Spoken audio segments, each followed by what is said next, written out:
Hello, kids. So, the book for today is That Rabbit Belongs to Emily Brown. Once upon a time, there was a little girl called Emily Brown and an old gray rabbit called Stanley.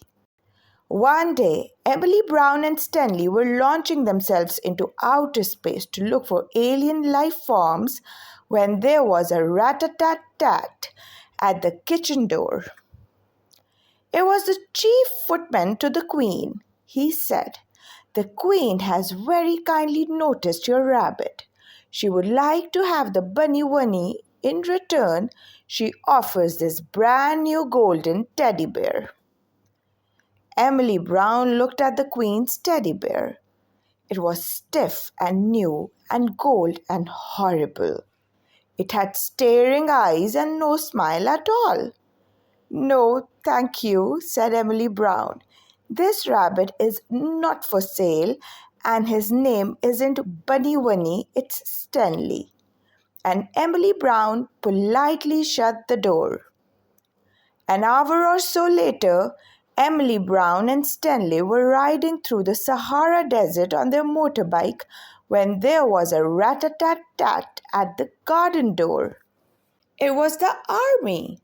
The captain saluted and said, "Her Most Royal Highness Queen Gloriana III greets Miss Emily Brown, and she would still like to have the bunny bunny. In return, she offers her the brand new golden teddy bear and 10 talking dolls that say, 'Mama, Mama.'" Emily Brown said, "I don't want 10 talking dolls. I want my rabbit, and his name isn't Bunny Wunny, it's Stanley." And Emily Brown sent the army away, less politely this time. A few days later, Emily Brown and Stanley were deep sea diving off the Great Barrier Reef when there was a rat-a-tat-tat at the garden door. It was the Navy. The Admiral saluted and said, "Her Most Glorious Royalness, Queen Gloriana III greets Miss Emily Brown, and she would like you to hand over the rabbit at your earliest convenience. She points out that she is the poshest person on the planet, and Bunny Wunny will be much better off with her. In return, she offers you the brand new golden teddy bear, 10 talking dolls that say 'Mama, Mama,' and 50 rocking horses that rock forever." "I don't care who she is," said Emily Brown. "This rabbit belongs to me, and his name isn't Bunny Wunny, it's Stanley."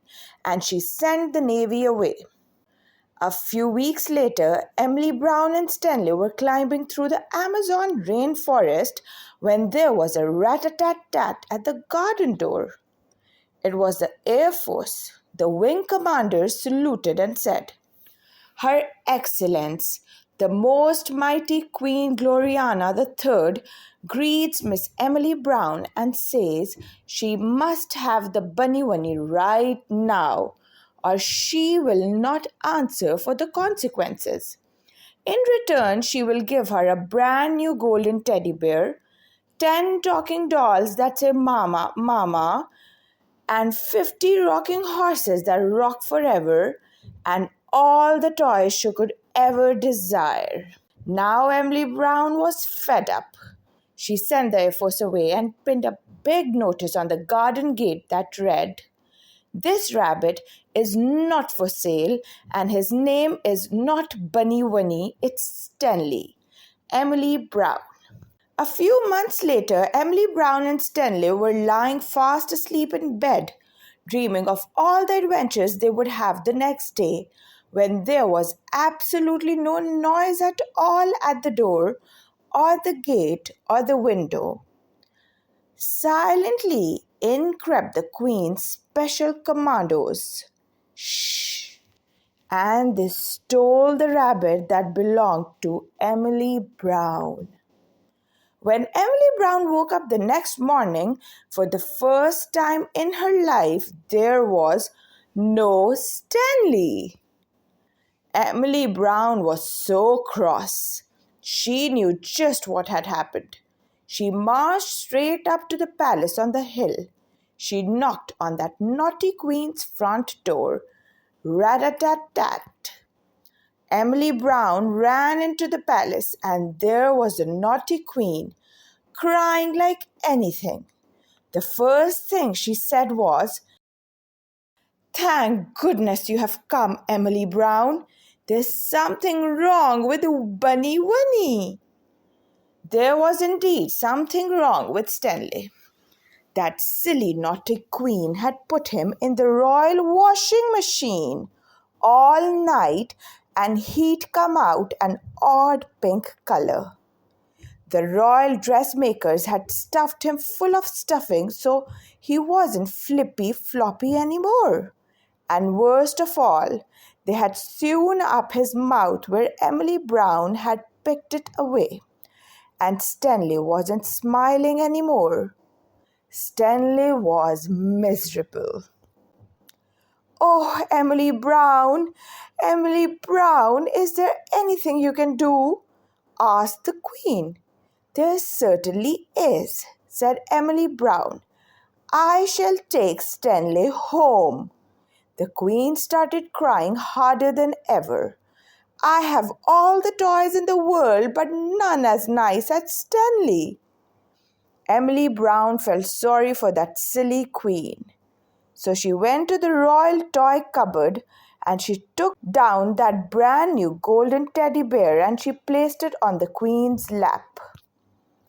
Emily Brown whispered so that no one else could hear, "You take that brand new teddy bear and you play with him all day. Sleep with him at night. Hold him very tight and be sure to have lots of adventures. And then maybe one day you will wake up with a real toy of your own." And Emily Brown and Stanley went home. That was the last Emily Brown and Stanley heard from that silly, naughty queen for quite some time. But one day, a couple of months later, as Emily Brown and Stanley were exploring the outermost regions of the Milky Way, there came a rat-a-tat-tat at the kitchen door. It was the mailman with a letter for Emily Brown, and it just said, "Thank you." If you like my videos, don't forget to like and subscribe.